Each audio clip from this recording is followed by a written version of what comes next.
Thank you for tuning in to Arizona Silver Corp's exploration results update. Today's date is June the 16th, 2021. My name is Jerry Wong with Gemini Capital.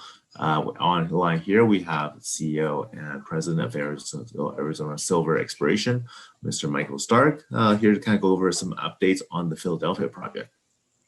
Good morning, Jerry. Thanks for allowing me to be here. Definitely. Well, as most people know, we're an early stage developer, explorer.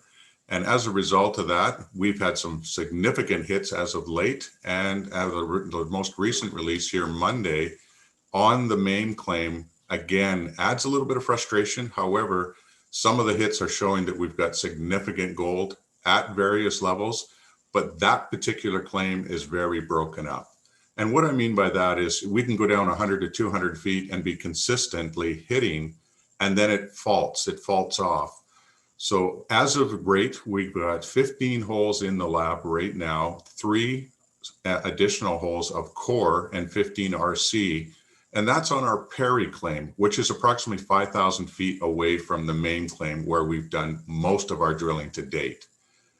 Those carry a significant difference because, as Greg Hahn, my VP of Exploration, stated, and I like it, we've hit the target 15 for 15 times. There is no faulting that we've encountered. That's key. That is very key for us, knowing that there's a very strong chance this now compares to the Oatman District historical veining that we've been looking for. In addition to that, could you maybe share a screen of some of the visual results so we can kind of see where hole 50 and 59, 60, and some of the really now, again, Jerry, some of our previous results residing in this area, this, by the way, is on our webpage now, and we're updating this continuously. Some of the high-grade results, as much as 41 grams gold, 250 grams silver, 33 grams gold, most of that resided in here. And as we went further north, this is where we started to encounter the faulting. And therefore, not only the grades dropped down, but it became more difficult to find. Remember, we're drilling underneath alluvial overcover here. That means we're totally blind. I will indicate this, I'll show you here. The patented Perry claim, which is here, is approximately 5,000 feet away. We have not encountered that yet. We've got 18 holes into a system now that has been continuously going deeper, and the target is being found where we were looking for. Only thing now is we're waiting for these results to see exactly what we found.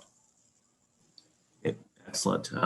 In addition to the program, what's next for Arizona Silver Exploration as you're waiting for results? Are you looking for other projects? I see obviously you've acquired additional claims. The company's always been very good about keeping the costs low and obviously generating very high impact projects. Is that going on concurrently as well? Thank you. Thank you for recognizing that. I mean, quite honestly, about every dollar we can goes into the ground, and I've kept it that way intentionally. That's what shareholders are looking for. I don't believe in spending money frivolously. Again, programs that are necessary will be spent on. One of the things that we will be doing is waiting for these results. Once they are confirmed, we have a plan in place. It could be tweaked because of the results, what to do. But remember, on the Perry claim, it's a much easier system to look at because we have 1,250 feet of visual visual outcropping at the surface, and you could see the vein. So for 1,250 feet of this claim, we know that there's a vein there. It just depends how deep it goes. And our last program, we were over 350 feet, and we have intersected it down at that level.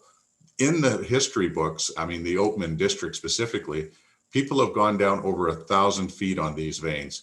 That's ideally what we're looking for. Not only strength of numbers, but going to depth as well. And this is history in this area, very easily to be completed again.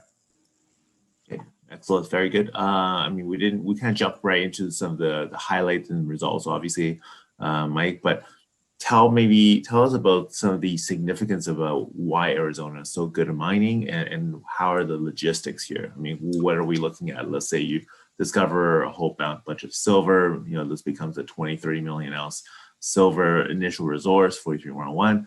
where do you go from here? How fast can you advance these projects in Arizona?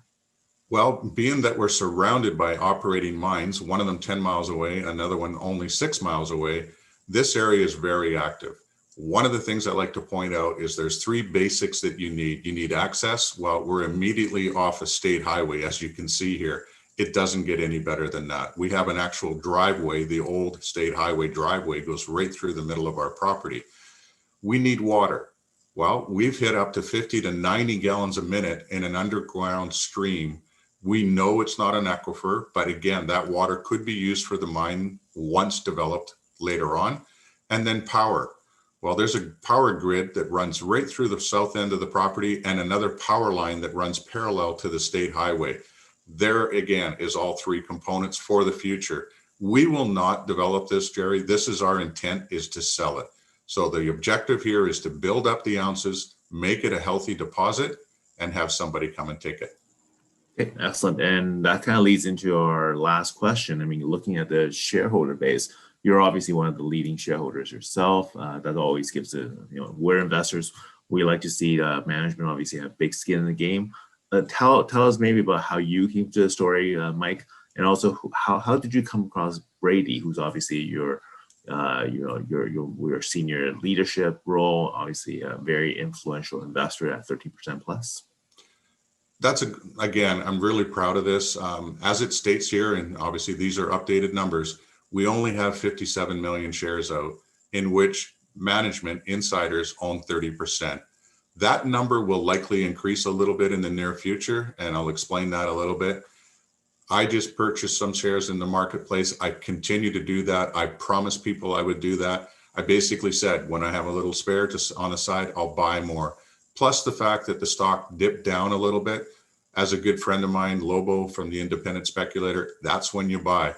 The difference is we do not sell. As insiders, I'm really proud of this. We have never sold a share. This is early stage. We have a lot that we believe we can promise people for the future. Why would you sell at these low levels? We have 4 very promising properties. We're not a one property ownership. We have property in Nevada. 3 other properties are in Arizona.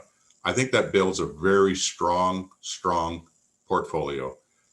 People are patient with us right now. Let us, prove our objective here. I'm very confident we'll be well rewarded. Okay, excellent. Thanks for that overview, Mike. We look forward to the next set of results at the Philadephia project for Arizona Silver. Very exciting. Maybe you should add Arizona and Nevada Silver Exploration to your name, but great to obviously always hear good companies, well run. You set out to do what you want. You plan out to do to the investors. You run a very tight ship, very lean company. Even in the tough times, even in the good times, you have some money. You put the money straight back in the ground, and great to obviously see you buying more shares right after a good sets of initial results. I think investors will really enjoy seeing the next run. We look forward to kind of giving everyone an update after that. And I encourage you to stay in touch. That's exactly right, Jerry. There will be some updates in the very near future, along with results as well. So thank you for the opportunity to be here. Would love to entertain anybody that has questions. I'm available by phone or email at any time. I return every call. So thanks for the opportunity.